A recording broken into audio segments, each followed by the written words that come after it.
So first, I thank Tridib, Sakuntala, and Kavita for organizing this really important meeting, and it's going on really well. And so I'll be talking about entropy growth during free expansion of an ideal gas. And so this work is with two colleagues at ICTS, Shubhadeep Chakraborty and Anupam Kundu, and colleagues at Rutgers, Shelley Goldstein and Joel Lebowitz. Okay, so before I start, I just want to congratulate Deepak and Mustanse. So thanks a lot for doing for your contributions to StatMech and for the contributions for the community in India and all the world over. And we look forward to inspiration from both of you for many more years. Okay, so yeah, so this is the, sorry. Okay, so this is the broad problem. We know that the second law provides an arrow of time and quantifies irreversibility. So one question is, how does irreversibility emerge from the microscopic reversible Newtonian dynamics of a many particle system? So this is a question I think everyone has thought about, and one has seen various explanations all the time. So basically, Boltzmann, had a very clear explanation for this, and this is the idea that the observed irreversibility is the typical macroscopic behavior given appropriate initial conditions, sort of typical initial conditions that become a certainty when we have large number of degrees of freedom. Okay, and one of the things that Boltzmann did was that he gave a very a clear prescription for the construction of an entropy function that is defined for a single microstate of a macroscopic system. Okay, so this is the main idea that I want to talk about, defining an entropy function for a single microstate. And this entropy function is defined in a system for a system that is that can be completely out of equilibrium. And in the equilibrium, for a system in equilibrium, this entropy is in fact exactly equivalent to the usual thermodynamic entropy that we talk of. And so what this work is about is an explicit, simple pedagogical example to illustrate Boltzmann's ideas. So I want to say that actually this is some work which I have discussed a lot with Deepak. Okay, so this is the example that we want to consider. So like I said, it's a very simple pedagogical example to understand Boltzmann's construction. So we consider a one-dimensional gas of like non-interacting particles, n non-interacting particles in a box from 0 to L.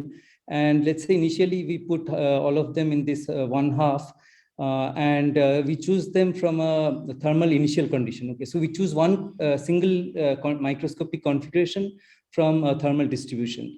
And then this single initial condition evolves via Newtonian dynamics. So these are non-interacting particles, so just ballistic motion. And you can see that this is what we expect, right? After some time, the gas expands, and then after some time, this is what you observe. And so now, just intuitively, we expect that after a long time, the gas fills the box and it should be in equilibrium. Okay, so we expect irreversibility already in this very simple system. And the question is how to quantify this through an entropy function, which is defined for a single microstep, and not an ensemble which usually are used to. Okay, and this is something we want to define at every instant of time. Okay, so let me discuss a bit about these two ideas of microstates and macrostates. So microstate is just the microscopic configuration, positions, and momentum of all the particles, and the dynamics is then given by a Hamiltonian.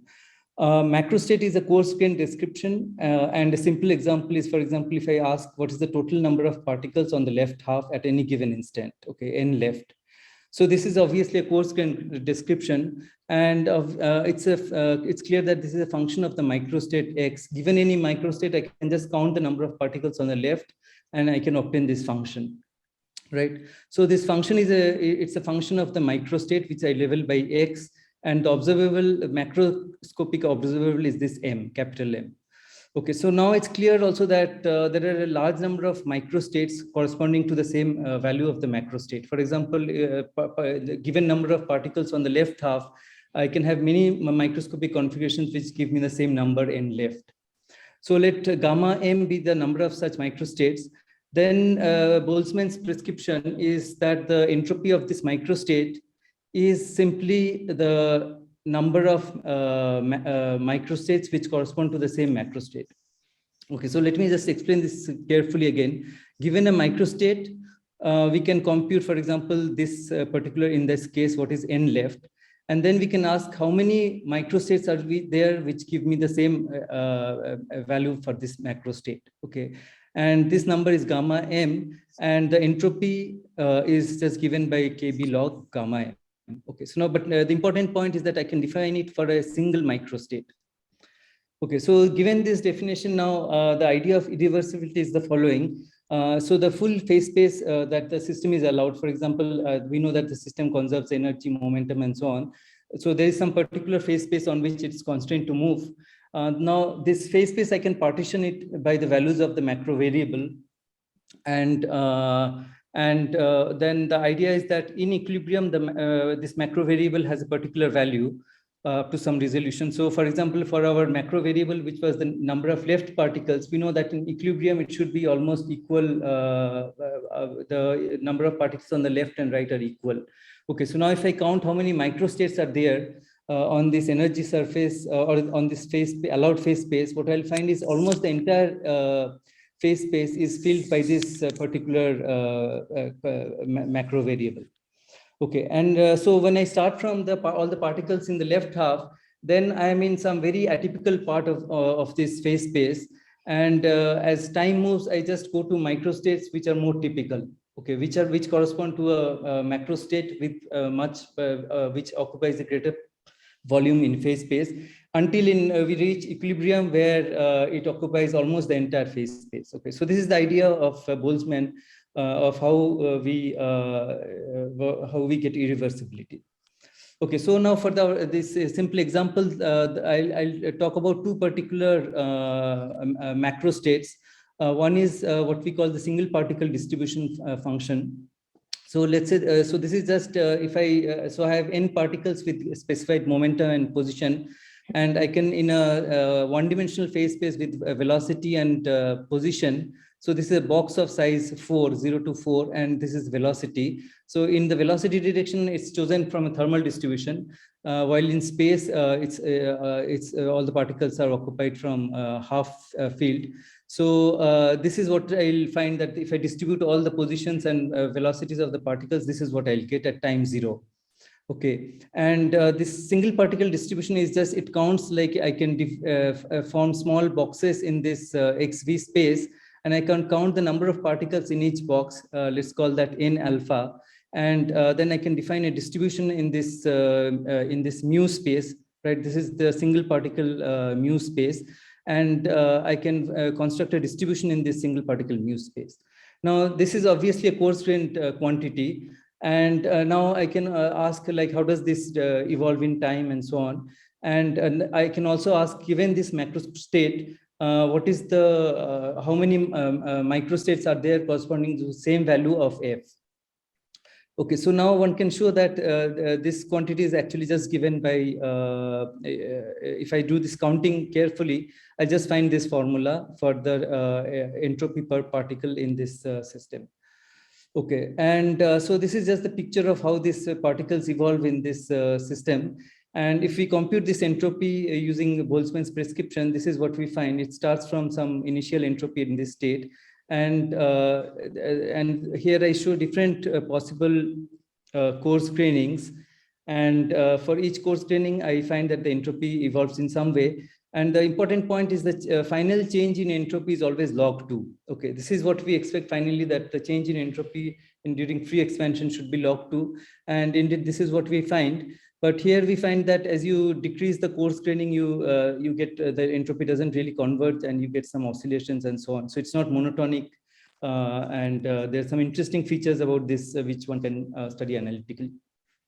Okay, so this is the first coarse graining, and the second coarse graining that we looked at is a sort of more hydrodynamic coarse graining one is typically used to. So here I have this gas of particles, and I divide it into, let's say, K cells of each of size L by K. This is in real space, And I just count the number of particles in each cell, the total momentum of the particles, and the total energy in each cell. Okay, so this is obviously a macroscopic description for this microscopic. Abhishek, we have 2 more minutes. Okay, for this microstate. And now again, I can do the same thing. I can ask, given a particular profile of this number of particles in each cell, how many microscopic configurations are there? Okay, so then again, if one just does this counting carefully, one finds a formula like this. The total entropy can be written as the sum of entropies of these small boxes, where the entropy of each box is actually just the thermodynamic entropy, equilibrium entropy. In equilibrium, we know that the entropy is specified once you give energy, momentum, and the number of particles, right? So we have this, we can find the total entropy at each instant for a microscopic configuration. And then when we look how it evolves, this is what we find. Okay, so in this case, we find that as you, it's first of all, it's monotonic. And as you decrease the coarse graining scale, actually you find a convergence to a nice curve. Okay, so I'll just conclude. So basically, we looked at free expansion of an ideal gas to illustrate Boltzmann's idea of defining entropy for a single microstate. And I talked about 2 definitions of the Boltzmann entropy corresponding to 2 different coarse grainings. One is looking at the single particle phase space distribution, and the other looking at the hydrodynamic conserved quantities. And in both cases, we find a clear demonstration of thermalization, and the change in entropy in both cases is log 2 per particle. There's some differences in the entropies of the two macro variables. And also, yeah, so these are the differences. And one important point is that we find that in this completely non-interacting system, I mean, so it's clear that things like ergodicity, chaos, and non-integrability are not so relevant actually for observing irreversibility and entropy increase. What is important is that our initial conditions are very typical. You can always cook up initial conditions which don't thermalize at all. So it's important to have very sort of generic initial conditions. And then we have to have large numbers. And the other important point is that we have to look at, it's important that we do coarse graining of, so we have only partial information about the system. And this is what leads to increase of entropy or loss of information. So other interesting questions are looking at interacting systems and quantum systems. Okay, thanks. Thanks, Abhishek. So we have a question from Shriram. Yeah, hi. This actually pertains to the remark you just made. Is it enough to choose the initial velocities in some arbitrary way, or is it important to choose them from a thermal ensemble? Because your system has no internal mechanism for thermalizing. Right, yeah. So they should not just be reasonably random. They probably should correspond to thermal, right? Because if you choose some weird distribution, that it will stay in that weird distribution. Yeah, exactly, right, yeah. So that's why I put thermalization within quotes, because since it's a non-interactable system, for example, the velocity distribution does not evolve with time. Right, yeah. So it thermalizes if we look at appropriate quantities. Like, for example, if you look at the density, I mean, it completely thermalizes. But if you look closely at the velocity distribution, and if you start from a non-Maxwell, it will of course stay non-Maxwell. Right. So that wouldn't thermalize. Right. Okay, thanks. Okay, we have another question from Sumedha, please. Hi, Abhishek. So can we define temperature in both the cases? Why I say this is the first system reminds one of 2-level systems, non-interacting systems, where also the entropy is non-monotonic. No, so the system is of course the ideal gas with no interactions. One can define the temperature in both cases, but like Sriram said, I mean, the velocity distribution, I mean, if we, so in the example I showed, I chose it from the Maxwell distribution, so it stays Maxwell. But if I chose it from some other distribution, I mean, then of course it would be difficult to define a temperature, and maybe it doesn't. So I'm not sure if I'm answering your question. Okay, I was just wondering then, what is the criteria under which I can define a temperature? Like the way we define in microcanonical ensemble? Okay, so to define temperature really in the complete, like if I look at more closely at the system, for example, if I ask is the local equilibrium and so on, then so that would be, if I look at, for example, this interacting systems, there you find that, I mean, temperature you can, you can define it locally, and it makes much more sense. So you're saying non-interacting, it's tricky. Yeah, so non-interacting systems, okay, see, because it finally goes to some generalized Gibbs ensemble, which has not just temperature, but I mean, you need lots of other conserved quantities to define your equilibrium state. Yes, so Abhishek, I had one question. Yeah. So suppose you take this hydrodynamical description, but I have a reduced hydrodynamical description in which I forgot about the energy density. Then Okay. will all the properties remain or will they reduce? Yeah, I think if you ignore energy, then in some sense, sorry. So in some sense, you are doing more coarse graining. So I would expect that you would still see this same sort of behavior. For example, if you look just at density, it will definitely show this monotonic equilibration and so on. So I think if we look at more conserved quantities, then it gets difficult. But if we reduce, then since it's more coarse grained, we should still see the same kind of. Nice to check. Yeah, we could do that. I mean, that's okay. But do you think it's one may find something different? I wasn't sure. Okay, yeah, we can look at that. Okay, are there any further questions? I can still see Sorry, some raised hands. I have a question again, sorry. Yeah, please. No, I was just wondering, when you say ignore the energy, do you mean you sort of let the energy equilibrate, or is it like treating the system as isothermal, or what? Yeah, so the system is of course completely energy conserving, right? So I mean, it's completely isolated system. So energy is given, of course. Right, but the energy has a dynamics, right? I mean, meaning if you put in a little packet of current, of course, your system won't have. Does your system have heat transport? The particles don't. It's a ballistic heat transport. It's ballistic. Yeah. Okay. All right. Okay. Right. Okay. Thanks, Abhishek.